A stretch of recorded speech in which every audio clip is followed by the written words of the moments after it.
Shri Anil Kumar S Dharmasthala ಗ್ರಾಮಾಭಿವೃದ್ಧಿ ಯೋಜನೆ ಬಿಸಿ trust CEO ವೇದಿಕೆಗೆ ಬರಬೇಕಾಗಿ ವಿನಂತಿಸಿಕೊಳ್ತಾ ಇದ್ದೀನಿ. ಕಂಗ್ರ್ಯಾಚುಲೇಷನ್ಸ್.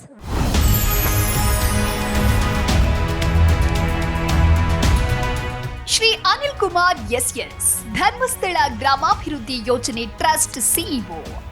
ಧರ್ಮಸ್ಥಳ ಗ್ರಾಮಾಭಿವೃದ್ಧಿ ಯೋಜನೆ ಟ್ರಸ್ಟ್ ಸಿಇಒ ಆಗಿರುವ ಇವರು ಗ್ರಾಮಾಭಿವೃದ್ಧಿ ಯೋಜನೆಯ ಮೂಲಕ ಜನಾಭಿವೃದ್ಧಿ ಮಾಡುತ್ತಿದ್ದಾರೆ. ವೀರೇಂದ್ರ ಹೆಗ್ಗಡೆ ಮತ್ತು ಹೇಮಾವತಿಯವರ ಪರಿಕಲ್ಪನೆಯಲ್ಲಿ ಮುನ್ನಡೆಯುತ್ತಿದ್ದಾರೆ. ಗ್ರಾಮದ ಜನ ಸ್ವಾವಲಂಬಿ ಬದುಕು ಕಟ್ಟಿಕೊಳ್ಳಲು ನೆರವಾಗಿದ್ದಾರೆ. ಸ್ವಸಹಾಯ ಸಂಘದ ಮೂಲಕ ಮಹಿಳೆಯರಿಗೆ ಬಲ, ಆರ್ಥಿಕ ಸಬಲೀಕರಣದತ್ತ ಮಹಿಳೆಯರನ್ನ ಸನ್ನದ್ಧ ಮಾಡ್ತಾ ಇದ್ದಾರೆ. ಮದ್ಯವರ್ಜನೆ ಮೂಲಕ ಹಲವು ಜನರ ಬದುಕು ಸುಧಾರಿಸುತ್ತಿದ್ದಾರೆ. ಸಮುದಾಯ ಕಾರ್ಯಕ್ರಮಗಳ ಮೂಲಕ ಪ್ರಶಂಸೆಗೆ ಪಾತ್ರರಾಗಿದ್ದಾರೆ. ಇವರಿಗೆ Zee Kannada news Karnataka idol award ನೀಡಲು ನಾವು ಹೆಮ್ಮೆ ಪಡುತ್ತೇವೆ.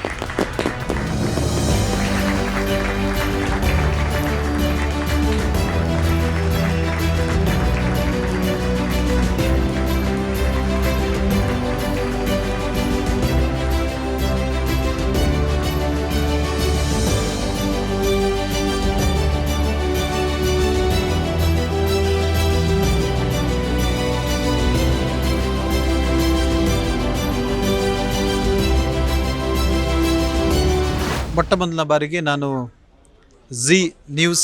ಜಿ ಕನ್ನಡ ನ್ಯೂಸ್ ಹಾಗೂ ಜಿ ಮೀಡಿಯಾಕ್ಕೆ ಅಭಿನಂದನೆ ಸಲ್ಲಿಸ್ತೇನೆ. ಬಹಳ ವಸ್ತುನಿಷ್ಠ ವರದಿಗಳನ್ನು ಹಾಗೂ ಸಮಾಜದಲ್ಲಿ ಅನೇಕ ಸಾಧನೆಯನ್ನು ಮಾಡಿದವ್ರನ್ನ ಗುರುತಿಸ್ತಕ್ಕಂಥ ಒಂದು ಮಹತ್ತರ ಕೆಲಸವನ್ನು ಮಾಡ್ತಾ ಇದ್ದೀರಿ. ನಿಮಗೆ ಅಭಿನಂದನೆಗಳು. ಇವತ್ತು ಪ್ರಶಸ್ತಿ ಸಿಕ್ಕಿರ್ತಕ್ಕಂಥದ್ದು ಡಾಕ್ಟರ್ ಡಿ ವೀರೇಂದ್ರ ಹೆಗ್ಗಡೆಯವರು ಹಾಗೂ ಮಾತೃಶ್ರೀ ಹೇಮಾವತಿ ಅಮ್ಮನವರು ಸ್ಥಾಪಿಸಿರ್ತಕ್ಕಂತಹ ಶ್ರೀ ಕ್ಷೇತ್ರ ಧರ್ಮಸ್ಥಳ ಗ್ರಾಮಾಭಿವೃದ್ಧಿ ಯೋಜನೆ ಮಾಡಿರ್ತಕ್ಕಂಥ ಅನೇಕ ಸಮಾಜಮುಖಿ ಕಾರ್ಯಗಳಿಗೆ ಅಲ್ಲಿ ಸೇವೆ ಸಲ್ಲಿಸಲಿಕ್ಕೆ ನನಗೆ ಬಹಳ ಹೆಮ್ಮೆ ಆಗ್ತಾ ಇದೆ. 40 ವರ್ಷಗಳ ಹಿಂದೆ ಗ್ರಾಮೀಣ ಪ್ರದೇಶದಲ್ಲಿರ್ತಕ್ಕಂಥ ಬಡವರ, ಮಹಿಳೆಯರ, ರೈತರ ಅನೇಕ ಸಮಸ್ಯೆಗಳಿಗೆ ಪರಿಹಾರವನ್ನು ನೀಡುವ ನಿಟ್ಟಿನಲ್ಲಿ ಪೂಜ್ಯ ಶ್ರೀ ಹೆಗ್ಗಡೆಯವರು ಈ ಗ್ರಾಮಾಭಿವೃದ್ಧಿ ಯೋಜನೆಯನ್ನು ಪ್ರಾರಂಭ ಮಾಡಿದರು. ಇವತ್ತು ಬ್ಯಾಂಕಿಂಗ್ ಕರೆಸ್ಪಾಂಡೆಂಟ್ ಆಗಿ ಬಡವರಿಗೆ ನೇರವಾಗಿ ಬ್ಯಾಂಕ್ಗಳಿಗೆ ಸ್ವಸಹಾಯ ಸಂಘಗಳ ಮೂಲಕ ಅತಿ ಕಡಿಮೆ ಬಡ್ಡಿ ದರದಲ್ಲಿ, ಅಂದರೆ 14% ಬಡ್ಡಿ ದರದಲ್ಲಿ ನೇರವಾಗಿ ಸಾಲ ಸೌಲಭ್ಯವನ್ನು ದೊರಕಿಸಿಕೊಡೋದ್ರ ಮೂಲಕ ಆರ್ಥಿಕ ಸಬಲೀಕರಣ ಮಾಡ್ತಾ ಇದೆ. ಜೊತೆಗೆ ಒಂದು ದೊಡ್ಡ ಚಾರಿಟೇಬಲ್ ಟ್ರಸ್ಟ್ ಆಗಿ ದೇಶದ ಪ್ರಮುಖ NGO ಆಗಿ ಅನೇಕ ಸಮಾಜಮುಖಿ ಕಾರ್ಯಕ್ರಮಗಳನ್ನ ಇವತ್ತು ಧರ್ಮಸ್ಥಳ ಗ್ರಾಮಾಭಿವೃದ್ಧಿ ಯೋಜನೆ ಮಾಡ್ಕೊಂಡು ಬರ್ತಾ ಇದೆ. ಈಗ ಧರ್ಮಸ್ಥಳದಲ್ಲಿ ಆಗ್ತಾ ಇರುವಂತಹ ಬೆಳವಣಿಗೆಯನ್ನು ಕೂಡ ನೀವು ನೋಡ್ತಾ ಇದ್ದೀರಿ. ಏನ್ ಅನ್ಸುತ್ತೆ ಈಗ SIT ರಚನೆ ಆಗಿರೋದಾಗಿರ್ಬೋದು, ಷಡ್ಯಂತ್ರನ ಅಥವಾ ಹೇಗೆ ನೀವು ಹೇಗೆ ಸ್ವಾಗತ ಮಾಡ್ತೀರಿ SIT-ಯನ್ನು? ಇವತ್ತು ಎಲ್ರಿಗೂ ಗೊತ್ತಿರ್ತಕ್ಕಂಥದ್ದು ಇದು ದೊಡ್ಡ ಷಡ್ಯಂತ್ರ ಅಂತೇಳಿ. ಯಾಕಂದರೆ ಧರ್ಮಸ್ಥಳ ಸಂಸ್ಥೆಗಳು, ಧರ್ಮಸ್ಥಳ ಮಾಡಿರ್ತಕ್ಕಂಥ ಅನೇಕ ಸಮಾಜಮುಖಿ ಕಾರ್ಯಕ್ರಮಗಳು ಹಾಗೂ ಇದರಿಂದ ಆಗಿರ್ತಕ್ಕಂಥ ಜನರ ಪರಿವರ್ತನೆಗಳನ್ನ ಸಹಿಸ್ಲಿಕ್ಕೆ ಆಗದೇ ಇರತಕ್ಕಂಥ ಕೆಲವೊಂದು ದುಷ್ಟಶಕ್ತಿಗಳು ಯಾವ ರೀತಿ, ಯಾವ ಕೀಳು ಮಟ್ಟದ ಷಡ್ಯಂತ್ರವನ್ನು ಮಾಡ್ತಾ ಇದ್ದಾರೆ ಅಂತ ನಿಮಗೆಲ್ಲ ಗೊತ್ತಿದೆ. ನಿಮ್ಮಂಥ ಮುಖ್ಯ ವಾಹಿನಿಯಲ್ಲಿ ಬಂದಿದೆ.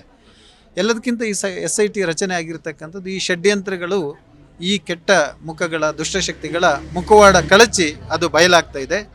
ಇದು ನಿರಂತರವಾಗಿ ಧರ್ಮಸ್ಥಳಕ್ಕೆ ಅಪವಾದಗಳನ್ನ ಮಾಡ್ಕೊಂಡು ಬಂದಿರತಕ್ಕಂಥ ಒಂದು ಷಡ್ಯಂತ್ರ ರೂಪಿಸ್ತಕ್ಕಂಥ ದೊಡ್ಡ ಪಡೆ ಇದೆ, ದೊಡ್ಡ ದೇಶದ್ರೋಹಿಗಳ ಸಂಘಟನೆ ಇದೆ. ಅವೆಲ್ಲವೂ ಕೂಡ ಇನ್ನು ಮುಂದಿನ ದಿನಗಳಲ್ಲಿ ಜನರ ಒಂದು ಬಯಲಿಗೆ ಬರುತ್ತೆ. ಅವರ ಮುಖವಾಡಗಳು ಕಳಚಿ ಅವರ ಕೆಟ್ಟ ಉದ್ದೇಶಗಳು ಖಂಡಿತವಾಗಿ ಜನರಿಗೆ ತಲುಪುತ್ತೆ. ಚೆನ್ನಯ್ಯನ ಬಗ್ಗೆ ಒಂದು ವರ್ಡಲ್ಲಿ ಹೇಳೋದಾದ್ರೆ, ಅವನ ಮುಖವಾಡುವ ಕಳಚಿ ಇವತ್ತು ಯಾವ ಉದ್ದೇಶಕ್ಕೋಸ್ಕರ ಅವನಂತ ಷಡ್ಯಂತ್ರ ಮಾಡಿದ್ದಾನಂತ ನಿಮಗೆ ಗೊತ್ತಿದೆ. ಅದನ್ನು ನಿಮ್ಮಂಥ ಮಾಧ್ಯಮದವರು ಇನ್ನೂ ಜನರಿಗೆ ಬಿತ್ತರಿಸಬೇಕಂತ ನಾನು ಈ ಸಂದರ್ಭದಲ್ಲಿ ಕೇಳ್ಕೊಳ್ತೇನೆ. Thank you.